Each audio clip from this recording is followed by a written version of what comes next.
നമസ്കാരം. ഇന്നത്തെ വീഡിയോയിലൂടെ നമുക്ക് കീടനാശിനികളുടെ ഒന്നും സഹായമില്ലാതെ എങ്ങനെയാണ് കീടങ്ങളെ നിയന്ത്രിക്കാൻ സാധിക്കുകയെന്ന് നോക്കാം. സാധാരണ രീതിയിൽ നമ്മൾ കീടനാശിനികൾ തന്നെയാണ് ഉപയോഗിക്കാറുള്ളത് അല്ലേ? പക്ഷേ ഈ രീതിയിൽ നമ്മൾ ഉപയോഗിക്കുകയാണെങ്കിൽ കീടനാശിനികൾ കൊണ്ടും നിയന്ത്രിക്കാൻ പറ്റാത്ത കീടങ്ങളെ നമുക്ക് പരിധിയിൽ അല്ലെങ്കിൽ കൺട്രോളിൽ വരുത്തുവാൻ സാധിക്കും.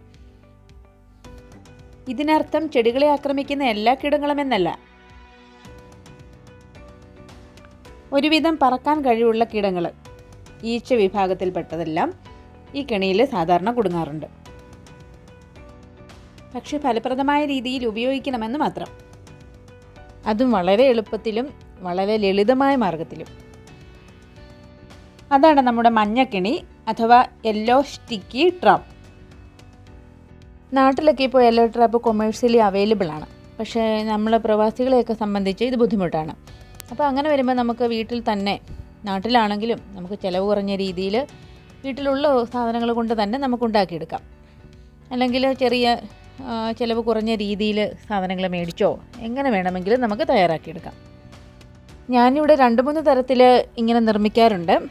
അതിലൊന്നാണ് പേപ്പർ ഷീറ്റ് കൊണ്ട് നിർമ്മിക്കുന്നത്. മഞ്ഞ കളറുള്ള പേപ്പർ മേടിച്ച് ഏതെങ്കിലും ഒരു ഹാങ്ങർ ഉണ്ടാക്കി അതിൻ്റെ 2 സൈഡിലുമായിട്ട് ഒട്ടിച്ച് അതിൽ നമ്മൾ ഉപയോഗിക്കേണ്ട മറ്റൊന്നാണ് ഗ്രീസ് അല്ലെങ്കിൽ കുറച്ച് കട്ടിയുള്ള ഓയിൽ.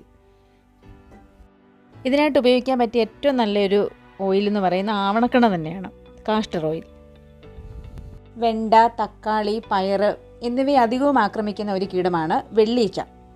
അതുപോലെ തന്നെ ശല്യക്കാരാണ് പഴ ഈച്ച, ഉള്ളിയിൽ വന്നിരിക്കുന്ന ഉള്ളി ഈച്ച, വെള്ളരി വണ്ട്, മത്തൻ വണ്ട്. ഇവിടെ വണ്ടുകൾ കുറവാണ് കേട്ടോ, എങ്കിലും ഈച്ചകളുടെ ശല്യം ധാരാളം ഉണ്ടാകാറുണ്ട്. ചില സമയങ്ങളിൽ വെള്ളീച്ചകളുടെയൊക്കെ ശല്യം കൂടുതലായിട്ടുണ്ട്. പയറിൻ്റെ ഇലകളെയാണ് അധികവും ഇവ ആക്രമിക്കാറുള്ളത്. അവയിൽ വന്ന് മുട്ടയിട്ട് പിന്നീടത് ചിത്രകീടമായി അതങ്ങനെ വ്യാപിക്കാറുണ്ട്. പിന്നെ ഇലകൾ ധാരാളമായി കൊഴിഞ്ഞു പോവുകയും മഞ്ഞളിപ്പ് ബാധിക്കുകയും ഒക്കെ ചെയ്യാറുണ്ട്.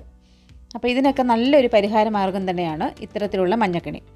മഞ്ഞക്കെണി മാത്രമല്ല, നമ്മൾ ജൈവ കീടനാശിനികളും ഉപയോഗിക്കുന്നത് നല്ലതാണ്, നമ്മുടെ വീടുകളിൽ തന്നെ ഉണ്ടാക്കിയെടുക്കുന്നത്. എങ്കിലും ഇവ രണ്ടും ഒരുമിച്ച് ഉപയോഗിക്കുകയാണെങ്കിൽ നല്ല റിസൾട്ട് തന്നെ നമുക്ക് കിട്ടും. എന്തുകൊണ്ടാണ് ഇതിനു വേണ്ടിയിട്ട് മഞ്ഞ കളർ തിരഞ്ഞെടുക്കുന്നത് എന്ന സംശയമുണ്ടാകാം അല്ലേ? തരംഗദൈർഘ്യം കൂടിയ മഞ്ഞയിലും നീലയിലുമാണ് ചെറിയ പ്രാണികൾ പ്രത്യേകിച്ചും ആകൃഷ്ടരാകാറുള്ളത്. നീല കളറും ഇതിനായിട്ട് ഉപയോഗിക്കാം.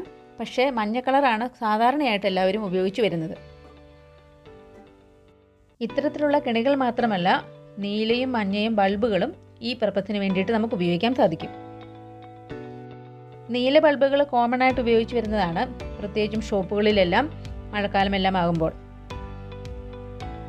എന്നുവെച്ച് വലിയ ഈച്ചകളൊന്നും വരാറില്ല, ചെറിയ കൊച്ചു പ്രാണികൾ മാത്രമേ ഇതിൽ പെടാറുള്ളൂ. കീടങ്ങൾക്ക് വേണ്ടിയുള്ളതാണെങ്കിലും വല്ലപ്പോഴും ഒക്കെ നമ്മുടെ സഹായിയായ തേനീച്ചയും വന്ന് പെട്ടു പോകാറുണ്ട്. ഞാനിവിടെ കാണിക്കുന്നത് പേപ്പർ ഷീറ്റ് ഉപയോഗിച്ച് ചെയ്യുന്ന രീതിയാണ്. സ്റ്റിക്കർ ഉള്ളത് മേടിക്കുകയാണെങ്കിൽ നമുക്ക് കൂടുതൽ എളുപ്പമാവും. അതിനോടൊപ്പം എടുത്തിരിക്കുന്നത് ഡിസ്പോസബിൾ ബോക്സിൻ്റെ ലിഡാണ്. ഈ മഞ്ഞ പേപ്പർ നമുക്ക് അതിലൊന്ന് ഒട്ടിച്ചു കൊടുക്കാം. 2 വശത്തുമായിട്ട് സ്റ്റിക്ക് ചെയ്തതിന് ശേഷം നല്ല വൃത്തിയിൽ നമുക്ക് നല്ല ഷേപ്പിൽ തന്നെ മുറിച്ചെടുക്കാം. ഇവിടെ രൂപഭംഗിക്കൊന്നും വലിയ പ്രാധാന്യമൊന്നുമില്ല, എങ്കിലും ചെയ്യുമ്പം കുറച്ച് വൃത്തിയായിരിക്കട്ടെ എന്ന് കരുതി. ഈ മെത്തേഡെല്ലാം ഓൾഡ് സ്റ്റോക്കാണ് കേട്ടോ. ഇപ്പം ഞാൻ കുറച്ചുകൂടി എളുപ്പമുള്ള മാർഗ്ഗങ്ങളാണ് സ്വീകരിക്കാറുള്ളത്. അതിലൊന്നാണ് നമ്മുടെ ഓയിൽ മേടിക്കുന്ന ക്യാൻ ഉപയോഗിച്ച് ചെയ്യാറുള്ളത്. പിന്നെ മഞ്ഞ കളറിൽ കാണുന്ന ഉപയോഗശൂന്യമായ പല വസ്തുക്കളും ഉപയോഗിക്കാറുണ്ട്. അതിൽ നമുക്ക് കുറച്ച് ഗ്രീസോ അല്ലെങ്കിൽ കുറച്ച് ഓയിലോ ഒക്കെ പുരട്ടി അങ്ങനെ ഉപയോഗിക്കാൻ പറ്റുന്ന ഷീറ്റുകൾ, പ്ലാസ്റ്റിക് ഷീറ്റുകൾ, പ്ലാസ്റ്റിക് കവറുകൾ, അതൊക്കെ നമുക്ക് ഉപയോഗിക്കാം. ആവണക്കെണ്ണയായിരുന്നു മുൻപേ ഉപയോഗിച്ചിരുന്നത്. ഇപ്പോൾ സ്റ്റോക്ക് ഇല്ലാത്തത് കൊണ്ട് വെജിറ്റബിൾ ഓയിൽ ഉപയോഗിക്കാറുണ്ട്. അതുപോലെ എക്സ്പയറി ഡേറ്റ് ഒക്കെ കഴിഞ്ഞ് വാസലിൻ ഉണ്ടെങ്കിൽ അത് ഉപയോഗിക്കാം. പിന്നെ കൃഷിക്കായിട്ട് ഉപയോഗിക്കുന്ന ക്യാനുകൾ എനിക്ക് പലപ്പോഴും മഞ്ഞ കളറുള്ളത് കിട്ടാറുണ്ട്. അതിൽ സാധാരണ ഓയിലും ഉണ്ടാകാറുണ്ട്. അപ്പോൾ കൂടുതൽ കാര്യങ്ങൾ എളുപ്പമാകും. അതാണ് ഞാൻ സാധാരണ രീതിയിൽ ഇപ്പോൾ ഉപയോഗിച്ച് വരുന്നത്. അത് കുറച്ചും കൂടി കട്ടിയുള്ള ഓയിലായതുകൊണ്ട് വളരെ എളുപ്പമാണ്. ക്യാനുകൾ മുറിച്ച് രണ്ടായിട്ട് മാറ്റുമ്പോൾ അതിൻ്റെ ലിഡ് എടുത്ത് വെച്ച് ബാക്കി അതിൽ കാണുന്ന ഓയിലോ അല്ലെങ്കിൽ വേറെ ഏതെങ്കിലും ഓയിൽ ഉപയോഗിച്ച് ചെയ്യാറുണ്ട്. 2 തരത്തിൽ ഉപയോഗിക്കാറുണ്ട്. ഇങ്ങനെ നമുക്ക് വളരെ സിമ്പിളായിട്ട് ഉണ്ടാക്കിയെടുക്കാൻ പറ്റുന്ന ഒന്നാണ് മഞ്ഞക്കെണി. കുറച്ച് ദിവസങ്ങൾ കഴിയുമ്പോൾ കീടങ്ങളൊക്കെ വന്നിരുന്ന് ഇത് മുഷിയാറുണ്ട്. ആ സമയത്ത് നമുക്ക് വേണമെങ്കിൽ ഇന്ന് ക്ലീൻ ചെയ്ത് കൊടുക്കാം. ഡിസ്പോസബിൾ ഷീറ്റുകളാണ് ഉപയോഗിക്കുന്നതെങ്കിൽ നമുക്ക് അങ്ങനെ അത് ഡിസ്കാർഡ് ചെയ്തിട്ട് വേറെ പുതിയതുണ്ടാക്കിയെടുക്കാം. അതുമല്ലെങ്കിൽ വാഷ് ചെയ്തെടുത്ത് പുതിയതായിട്ട് ഓയിൽ പുരട്ടി കൊടുത്ത് അങ്ങനെയും നമുക്ക് യൂസ് ചെയ്യാം. ഓരോരുത്തരുടെ സൗകര്യാർത്ഥം ഏത് വേണമെങ്കിലും സ്വീകരിക്കാം. മഴയുള്ള സമയങ്ങളിലാണെങ്കിൽ എടുത്തു മാറ്റി വെക്കുകയോ അല്ലെങ്കിൽ കവർ ചെയ്ത് വെക്കുകയോ ചെയ്യാം. നമ്മൾ ജൈവ രീതിയിൽ കൃഷി ചെയ്യുമ്പോൾ ധാരാളം ഈച്ചകൾ കൂടുതലായിട്ട് വന്നു ചേരും. ചാണകപ്പൊടി അതിൻ്റെ സ്മെല്ലടിക്കുമ്പോൾ, അതുപോലെ ഫിഷ് അമൈനോ ആസിഡ്, അങ്ങനെ ഒരുപാട് ഈച്ചകൾ സാധാരണയിലും കൂടുതൽ വരാൻ സാധ്യതയുള്ള ഒന്നാണ് നമ്മുടെ ജൈവ രീതിയിലുള്ള കൃഷിമാർഗ്ഗങ്ങൾ. അപ്പോൾ അവിടെയെല്ലാം ഇതുപോലെ ചെറിയ രീതിയിൽ നമുക്കുണ്ടാക്കിയെടുക്കാൻ പറ്റുന്ന രീതിയിൽ മഞ്ഞക്കെണികൾ സ്ഥാപിക്കുകയാണെങ്കിൽ വളരെ ഉപകാരപ്രദമായിരിക്കും. ചിത്രത്തിൽ കാണുന്നത് പോലെ ഒരുപാട് ഈച്ചകൾ, ചെറിയ ഈച്ചകളാണ് വന്നിരിക്കുന്നത്. അതൊക്കെ നമുക്ക് കീടനാശിനി ഉപയോഗിക്കാതെ തന്നെ ഇത്തരത്തിൽ നശിപ്പിക്കാൻ കഴിയുകയാണെങ്കിൽ വളരെ ഒരു എളുപ്പമാർഗവും സൗകര്യപ്രദവുമായിരിക്കും. ഇവിടെ ഞാൻ എടുത്തിരിക്കുന്നത് ഓയിലിൻ്റെ ചെറിയ ക്യാനാണ്. അത് രണ്ടായിട്ട് മുറിച്ച് 2 സൈഡിലും ചെറിയ ഹോൾസൊക്കെ ഇട്ട് കൊടുത്തതിന് ശേഷം ഹാങ് ചെയ്തിരിക്കുന്നതാണ്. കുറച്ച് അനങ്ങുന്ന രീതിയിൽ നമ്മൾ കെട്ടിക്കൊടുക്കുന്നതാണ് നല്ലത്. അങ്ങനെയാകുമ്പോൾ ഈച്ചകൾ കൂടുതൽ ഇതിലേക്ക് വന്നിരിക്കുന്നതായിട്ട് എനിക്ക് തോന്നിയിട്ടുണ്ട്. ഇതുപോലെ ഞാൻ ഉപയോഗിച്ചിരിക്കുന്ന മറ്റൊന്നാണ് ഇവിടെ ക്ലീനിങ്ങിന് ഉപയോഗിച്ചിരിക്കുന്ന നമ്മുടെ ഡസ്റ്റ് പാൻ. അതെല്ലാം ഉപയോഗശൂന്യമാകുമ്പോൾ ഇതുപോലെ നമുക്ക് എടുത്ത് ഉപയോഗിക്കാം. ഇതുപോലെ ഹാങ് ചെയ്ത് തന്നെ ഉപയോഗിക്കണമെന്നില്ല.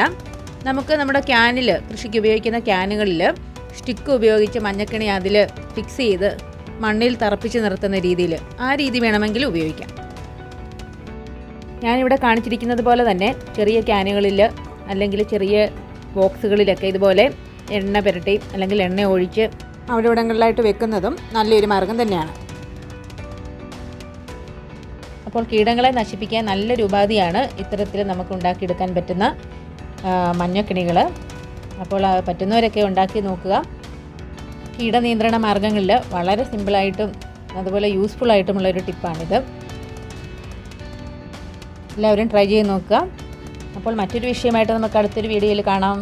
അതുവരെ എല്ലാവർക്കും നന്ദി, നമസ്കാരം.